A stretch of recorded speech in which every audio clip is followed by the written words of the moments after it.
মাটিতে বসে খেলা করা ছোট্ট এই শিশুটি জানে না তার কি হয়েছে। খেলনা নিয়ে মগ্ন প্রায় সে। হঠাৎ করে বাচ্চা ফ্যাকাশে হয়ে যায়, মানে হাত পাও সাদা হয়ে যায়। তখন আমি রক্ত পরীক্ষা করালাম ডাক্তারের পরামর্শে। রক্ত পরীক্ষা করে ওনারা বলতেছে বড় একটা রোগ হয়েছে। 5 বছরের শিশু সাফায়াত কখনো হাসে, আবার কখনো ঠুকরে কেঁদে ওঠে।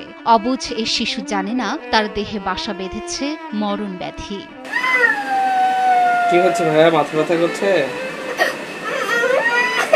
সাফায়াতের জীবন ছিল অন্য সব শিশুর মতোই। কখনো মায়ের কোলে, কখনো বাবার হাত ধরে মাদ্রাসায় যাওয়া, ছিল বন্ধুদের সঙ্গে খেলা আর গল্পে মজে থাকা। কিন্তু হঠাৎই তার চলার পথে নেমে আসে ঘোর অন্ধকার। শরীর থেকে ফোঁটা ফোঁটার মতো আপনার বের হচ্ছে, ঘাড় মতো বের হচ্ছে, গলায় আপনার লিফোমিয়া মতো একটা গোটা আছে, সেই গোটা বের হচ্ছে, এবং বাচ্চার নাক দিয়ে ব্লাড আসতেছে। মাঝে মাঝে এরকম হয়, বাচ্চা এত দুর্বল হয়ে যায় যে চলাফেরার মতো আর শক্তি থাকে না। ধীরে ধীরে ফ্যাকাশে হয়ে যায় সাফায়াতের পুরো শরীর। অসহ্য ব্যথা আর একের পর এক হাসপাতালে চিকিৎসা, তবু যেন স্বস্তি মেলে না তার। চিকিৎসকরা জানালেন ছোট্ট সাফায়াতের শরীরে বাসা বেঁধেছে ভয়ঙ্কর ব্লাড ক্যান্সার। তখন থেকে শুরু তার মা বাবার এক দুঃস্বপ্নের জীবন।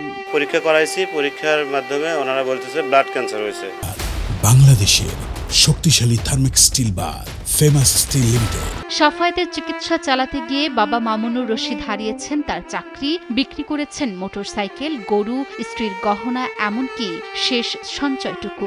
তবু সোনালী দিন যেন মুখ ফিরে তাকায়নি। চাকরি তো হারাইছি, চাকরি বলতে 1 মাস ছুটি নিয়েছিলাম, পরবর্তী তার ছুটি দেয়নি। ছুটি না দেওয়ার কারণে চাকরিটা ছাড়ে দিতে হয়েছে। দিয়ে আমার মোটরসাইকেল ছিল, আপনার গরু ছিল, আর বাচ্চার জন্য একটু গয়নাপাতি বানাইছিলাম মেয়ের জন্য, তাগুলো সব বিক্রি করে দিছি। এখন এই অসহায় পরিবারটির কাছে আর কিছুই নেই, শুধুই কষ্ট আর চোখের পানি। সামর্থ্য না থাকায় বন্ধ হয়ে যায় সাফায়াতের চিকিৎসা। প্রায় 8-9 মাস চিকিৎসা করছি, করার পরে আমার কাছে টাকা পয়সা না থাকার কারণে আমি ব্যাক হয়ে আসছি। সাফায়াতের বাঁচার জন্য দরকার প্রায় 30 লাখ টাকা। প্রতি সপ্তাহে লাগে বি পজিটিভ রক্ত। ডাক্তাররা বলছে তো অনেক টাকা লাগবে, ডাক্তাররা বলছে 30-35 লক্ষ টাকা লাগবে চিকিৎসা শেষ হতে। প্রতি সপ্তাহে আপনার ব্লাড দেওয়ার লাগে, আর পাওয়া যায় না সব সময়। অবুঝ সাফায়াত ব্যথায় কাঁদে, হাত পায়ে ফোসকা পড়ে, কখনো ফ্যাকাশে হয়ে যায় শরীর, কখনো কালচে। আদরের মানিককে বাঁচাতে সর্বোচ্চ হারিয়ে এখন সবার কাছে হাত পেতেছেন তার মা বাবা।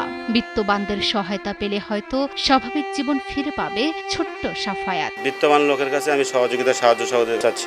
আমি আমার বাচ্চার জীবনের বিনিময়ে আমি তাদের কাছে সাহায্য চাই।